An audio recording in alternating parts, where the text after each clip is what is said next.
તો રાજકોટના લાઠ ગામ જળમગ્ન થઈ ગયું છે। રાજકોટનું લાઠ ગામ થયું છે જળમગ્ન। વરસાદ રોકાઈને કલાકો બાદ હજુ પણ જળબંબાકારની સ્થિતિ રાજકોટના લાઠ ગામમાં જોવા મળી રહી છે।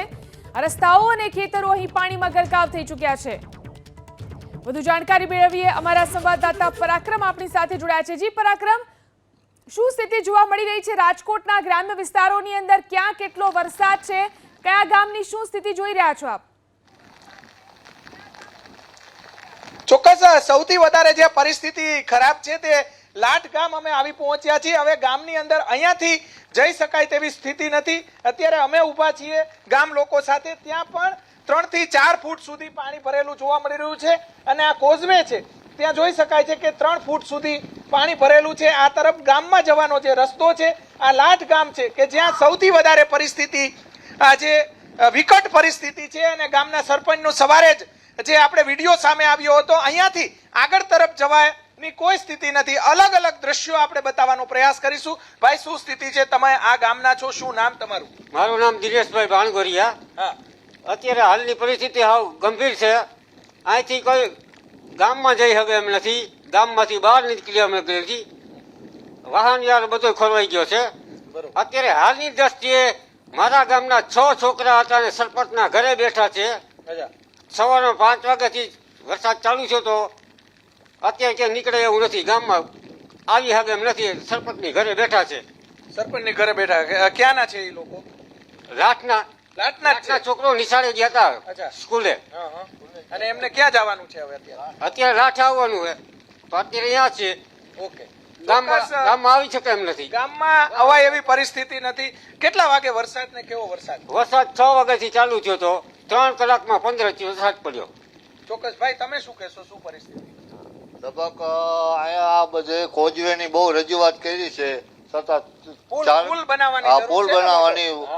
પુલ બનાવવાની જરૂર છે પણ તંત્રને ઘણી વાર રજૂઆત કરી છે, એ સતત બહુ તંત્રએ ધ્યાન આપતું નથી। બરોબર, એના કારણે હવે લાઠ ગામ અત્યારે સંપર્ક વિહોણું છે। હા, લાઠ ગામમાં કોઈ પણ અનબનાવ બને તો આ વસ્તુ કોઈ આવી જઈ શકતે નહીં।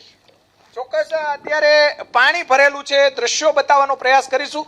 લાઠ ગામ છે એ લાઠ ગામ સૌથી છેલ્લું ગામ છે, આ ઉપલેટાનું સૌથી છેલ્લું ગામ ને? છેલ્લું ભીમોરા। અહીંયા શું પરિસ્થિતિ? ન્યાય આ જ પરિસ્થિતિ છે, જઈ શકાય નહીં। આના કરતા ગંભીર પરિસ્થિતિ ભીમોરાની હશે।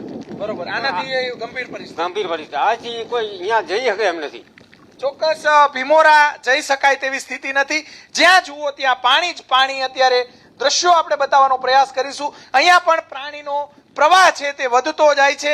સીધા લાઈવ દ્રશ્યો આપણે બતાવી રહ્યા છીએ। 3 ફૂટ જેટલું પાણી ભરેલું છે અને આગળની તરફ જોઈ શકાય છે કે આ ગામડું છે અને ગામડાની અંદર ભારે વરસાદ પડ્યો, વહેલી સવારે ધોધમાર વરસાદ પડ્યો। સામેની તરફ લોકો છે તેમને આ તરફ આવવું છે અને અહીંયાથી લોકોને ગામ તરફ જવું છે એટલે જઈ ન શકે। જો પુલ બનાવી નાખે મોટો તો વાંધો ન આવે। સરકારને શું કહેશો? તો ઉપલેટાથી સીધું માણાવદર, પોરબંદર, બાટવા, માણાવદર બધો રસ્તો ચાલુ થઈ જાય એવું છે। બરોબર, અત્યારે આમ ક્યાંય જવાય એવું નહીં। બરોબર, અને વારંવાર વરસાદ આવે, આ ભાદર નદી અત્યારે તો વરસાદ પડ્યો, ભાદર આવે એટલે તમારું ગામ સંપર્ક વિહોણું થઈ જાય। હાવ સારું, સંપર્ક વિહોણું થઈ જાય। હજી તો અત્યારે ભાદર તો અડધી ભાદર જાય છે, બાકી પૂરી ભાદર જતી હોય તો પૂરું થઈ ગયું, ગામમાં પાણી કરી ગઈ છે। બરોબર, દર વખતે આવું થાય છે? દર વખતે।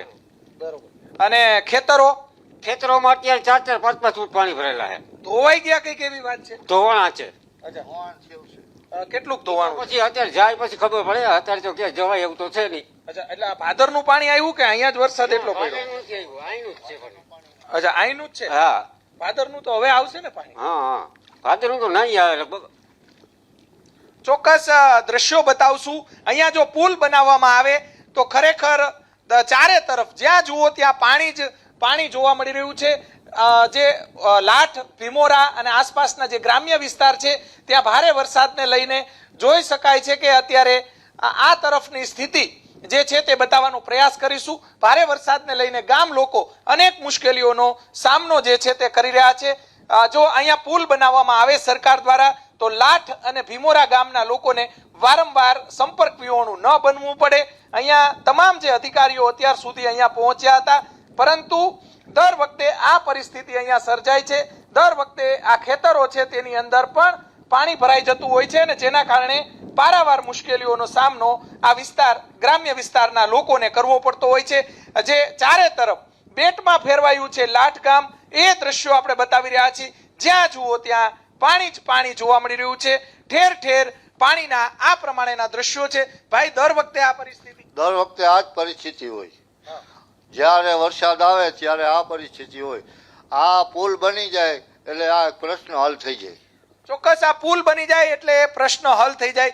કેટલા વર્ષથી માંગ છે? આ તો 3-5 વર્ષથી આ માંગ છે. બરોબર. આ તો ધડુક બાપા હતા ત્યારે લાઈટ દત્તક લીધું હતું. બરોબર. લાઈટ ગામ રમેશભાઈ ધડુકે દત્તક લીધું હતું. બરોબર. તે પછી એની તો સ્ટમ્પ પૂરી થઈ ગઈ. હવે તો મનસુખભાઈ આવી ગયા છે. હવે મનસુખભાઈ ને એક માંગ છે કે આ પુલ નું નિરાકરણ કરે. બરોબર, એની પાસે માંગ કરો છો તમે? હા. બરોબર. કેટલા સમયથી, વર્ષોથી માંગ છે? આ વર્ષોથી આ માંગ છે. 5 વર્ષથી આ માંગ કરી છે. ચોક્કસ, 5 વર્ષથી આ ગામના લોકો, કેટલી વસ્તી હશે? 2200. અચ્છા, બધા ખેડૂત છે? બધા ખેડૂત, ખેતી હારે જોડાયેલા બધા મજૂર ને ખેડૂત ને બધા. બરોબર. ચોક્કસ દ્રશ્યો બતાવશું. અત્યારે જોઈ શકાય છે કે સતત પાણીનો પ્રવાહ વધતો જાય છે. જે હજી પણ સાંજ સુધી પાણી ન ઉતરે તે પરિસ્થિતિ છે. સરકાર દ્વારા અહીંયા જો લાઠ ગામમાં જો પુલ બનાવવામાં આવે, જિલ્લા વહીવટી તંત્રના અધિકારીઓ પણ અહીંયા પહોંચ્યા હતા, મામલતદાર સહિતના અધિકારીઓ પહોંચ્યા હતા અને તેમને સરકારને ખરેખર રિપોર્ટ કરવો જોઈએ. કેમ કે ગામના લોકો જ્યારે અભ્યાસ કરવા માટે, નાના બાળકો જતા હોય છે, જ્યારે ખરીદી કરવા માટે પણ ઉપલેટા કે રાજકોટ સુધી, અહીંયા ધોરાજી સુધી પણ આ ગામના લોકો જતા હોય છે, ત્યારે તેમને આ પરિસ્થિતિનો સામનો કરવો પડતો હોય છે. દર વખતે આ જ પરિસ્થિતિ લાઠ અને આસપાસના ગ્રામ્ય વિસ્તાર. હા ભાઈ, કંઈક બોલવા માંગો છો? આની પેલા પાણી આવ્યું હતું. 4 વિદ્યાર્થી એને પરીક્ષા દેવા જવાનું હતું તો એ નહોતા જઈ શક્યા. બરોબર. એટલે ત્યારે એનડીઆરએફ ની ટીમ આવી હતી. પછી તો આવી તા તો પાણી ઉતરી ગયું. તે પછી એને ટ્રેક્ટરમાં બેસાડીને લઈ ગયા હતા. રેસ્ક્યુ કર્યું હતું. હા, એનડીઆરએફ ની ટીમે. બરોબર. પુલ બનાવી નાખે એટલે આ પ્રશ્ન કાયમી રીતે હલ થઈ જાય. દરરોજનો હલ થઈ જાય. પોરબંદર સુધી ગમે આમ જવું હોય, આ પુલ ની સમસ્યા છે. 2 કોઝવે છે. એક કોઝવે મજેઠીનો છે ને એક આ લાઈટનો છે. 2 કોઝવેમાં પુલ થઈ જાય એટલે પ્રશ્ન હલ થઈ જાય. ક્યારે કોઈ માણસને આવવા જવામાં તકલીફ ન પડે. કોઈક બીમાર પડે, આરોગ્યની સારવાર લેવી હોય કે બીમાર પડે અથવા શમશાને જવું હોય તો ન જઈ શકે. કોઈ ગામમાં એવું મૃત્યુ થઈ ગયું હોય તો આ શમશાન છે ને રોડ પાસે છે, ત્યાં ન જઈ શકે. ચોક્કસ આ પરિસ્થિતિ છે અને સરકાર સુધી આ ગામ લોકોની વાત પહોંચાડવાનો પ્રયાસ કરીશું. જોઈ શકાય છે કે અત્યારે ભારે વરસાદ થયો, અત્યારે ધીમી ધારે ફરી વરસાદ શરૂ થયો છે. જ્યાં જુઓ ત્યાં પાણી, ખેતરોમાં પાણી, ગામમાં પાણી, ગામની બહાર પાણી, જ્યાં જુઓ ત્યાં પાણી છે. લાઠ ભીમોરા ગામની અંદર, જો ગામની બહાર જો આ રીતે કોઝવે બનાવવામાં આવે, અથવા તો કોઝવે તો છે, મોટો પુલ બનાવવામાં આવે, આ ગામ છે એ પૂર્વ સાંસદ રમેશભાઈ ધડુક છે તેમના દ્વારા દત્તક પણ લેવામાં આવ્યું હતું. અત્યારે જે આ વિસ્તારના સાંસદ એટલે કે પોરબંદર મત વિસ્તારની અંદર આ વિસ્તાર આવે છે, ત્યારે આ વિસ્તારની અંદર પુલ બનાવવામાં આવે તેવી ગામ લોકો, ગામના આગેવાનો વર્ષોથી માંગ કરી રહ્યા છે. લાઠ અને ભીમોરા હજી પણ સંપર્ક વિહોણું જોવા મળી રહ્યું છે. જી પરાક્રમ, આભાર તમામ જાણકારી આપવા માટે.